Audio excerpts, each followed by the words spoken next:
Mercedes-AMG Interview Lounge. Yeah, it starts tonight, our iHeartRadio Music Festival. It's full of your favorites. Bon Jovi, Alicia Keys, BTS, Coldplay, Miley Cyrus, Keith Urban, Usher. And we're so excited for year number 2 back for another iHeartRadio Music Festival appearance, Thomas Rhett. Yeah. And I got him on the phone, I think. Let's see. Up? There How you are are. you? Hey. There he is. There you are. So Good we to were talk to told y'all this morning. Here's what I love about interviewing people who are from the country world. You're usually out in a field somewhere, like hunting or shooting or something. And so we were told, well, we don't know if where Thomas Rhett will be has cell phone coverage, right? Right, yeah. Well, So- I literally am sitting in a field right now watching horses graze. I'm not kidding. Exactly.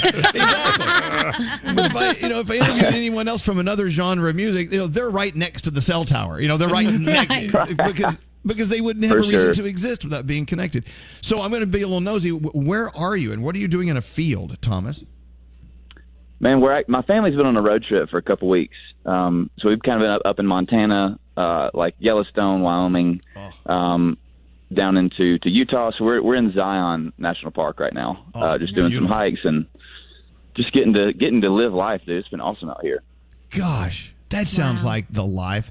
When you were on your Yellowstone, did you go to the Grand Tetons and that beautiful water and everything? Did you do the whole thing? I did, man. It was so beautiful. It's just kind of been smoky, over here, especially just from all the crazy fires in California. That all that smoke is kind of drifting towards the Tetons and down into Utah and stuff. But it's still beautiful. But it's been amazing out here. Well, good. Well, look, I don't even know where to start with you. First of all, thank you for doing your second year at the iHeartRadio Music Festival. As we all know, it's a lot different than selling out a stadium. Yeah. So sure. Where is your performance coming from? It's coming from Nashville, actually. It's gonna be really fun, man. I didn't know what to think, honestly, walking in.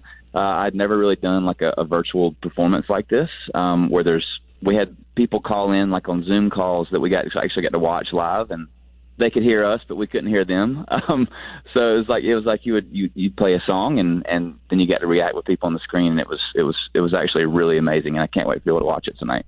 Yeah, they really. I know the iHeart production crews really went over and beyond making sure they made up for the fact that there's no huge stadium filled with people. So, as a matter of fact, I will give a little secret away from Miley Cyrus's performance. Maybe I'm going to get in trouble for doing this.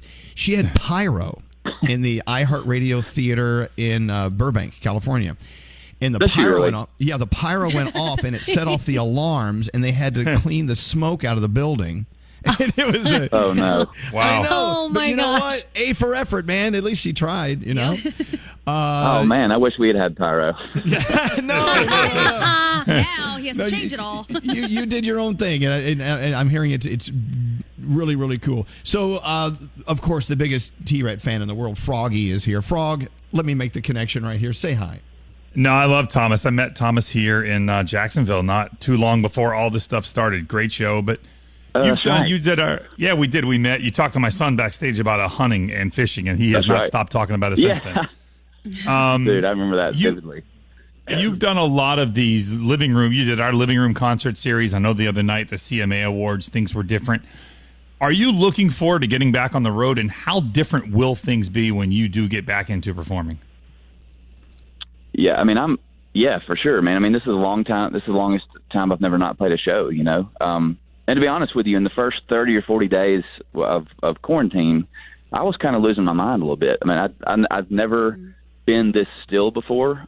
Never taken this much time to just kind of be at home, and so I've kind of started to settle into the fact that we're not playing shows this year. But every day I wake up, and sometimes I even go to bed at night dreaming about playing shows and get that kind of that butterfly feeling in my stomach, like I'm about to hit the stage. I think it's just something that I'm innately born with, and something that you just can't replace it. Especially with some of the Instagram live stuff I've done. Like it's been really fun, but there's nothing like feeling the live energy of a crowd, and there's nothing like being able to connect with a fan face to face. And but all that to say, technology is crazy, and it's been amazing to still be able to connect with our fans this year. and tonight is just proof of that. So yes, this has been a crazy year, but I cannot wait to get back out and play a live show. We were speaking to Alicia Keys earlier today. They're already working on their world tour for 2021, and they're like, "Screw it, we're gonna go as far as we can." Have you guys already started talking about an upcoming tour and maybe laying down a foundation for that? Yeah, I mean, so, we didn't cancel our tour dates this year. We actually just rescheduled them for next year. So we kind of picked up and dropped them off into 2021. And so our tour technically doesn't start till June next year. And I guess we're just going to have to see what the climate is, Hopefully we can get back to remotely normal. Maybe it's half capacity, maybe it's not. But either way, as long as we get to play in front of anybody next year, I'm going to be a very happy camper. Wow. Excellent. Well, congratulations, by the way, on your award the other night. We were talking about that this morning. Thank you. Entertainer. You're a half Entertainer of the Year award. Yeah, you got half. You got to have them. But that's awesome. I mean, Carrie Underwood, of course. I'll take a half for sure. That was unbelievable. Yeah, you know what? You both had such tremendous years, and also your single "Be a Light." Now, when you can get together with your friends and do a song that has so much meaning, as stifled as you may have felt these past 6 months, you've done some incredible things, Thomas. Let's take a look at what you've done. Don't give up. I appreciate that so much. The ACM Entertainer and winning that with Carrie was absolutely nuts. I mean, that's never happened in the history of the ACMs ever. And to do it with somebody like Carrie, somebody that I have literally looked up to since I was 15 or 16 years old, was just such a true honor. And so, I mean, that was insane. And Be a Light, I don't think I've talked to you about kind of how that song originated, but I wrote that song on the road last year, just completely under different circumstances, and when all this stuff started happening in the world, it just kind of felt like, people needed to hear a song from me that was encouraging and uplifting, and so I put the song out on my birthday when I turned 30 this year in March, and it kind of just took on its own life. Like, it never was intended to be a single, it never was intended to be anything big by any means, and then all of a sudden it just started to get played on the radio, and it started to climb up the chart, and initially we had decided to donate a little bit of our proceeds to Music Cares, which is helping so many of the bands and crews that are out of work right now. And then as this thing started climbing, I was like, dang, this thing might make some money for some people. And so I decided to donate all my royalties to Music Cares, and make an extra donation on top of that, just because I've seen my band be affected by it so bad, and especially a lot of the newer artist bands who are completely out of work. And so anything we can do to help, our touring and our touring family, across America is definitely what I want to do. And so anyway, it's been a really weird and crazy cool year, and I just I hope that we can help somebody any way we can.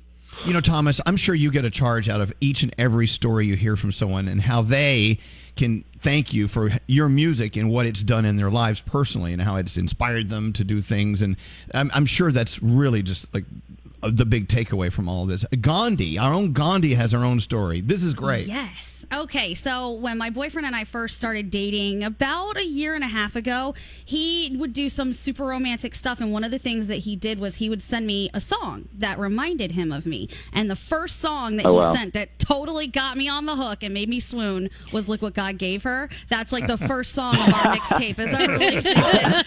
So, Brandon, I'm sure would like to thank you. Yeah, and I would too, because you're like a big part of our relationship, so thanks. There you go. You're part of our family. I'm going to start doing that with my wife. That's a fantastic idea. You should sing to your wife. I'm telling you, there is this works. song called Die a Happy Man. I think that was written about your wife, right? Yeah. Hello. Yeah. Well, look, Thomas Rhett, thank you so much for your time. Get back out there and go chase down a buffalo. Do something daring. I will. I'm going to send you a picture today. I want you to try to tackle a buffalo and eat it while it's alive. That would be so cool. Oh, my gosh.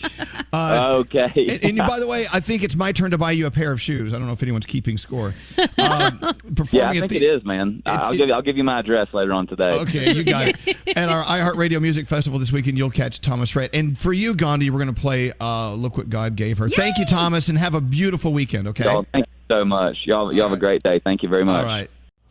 Mercedes AMG Interview Lounge.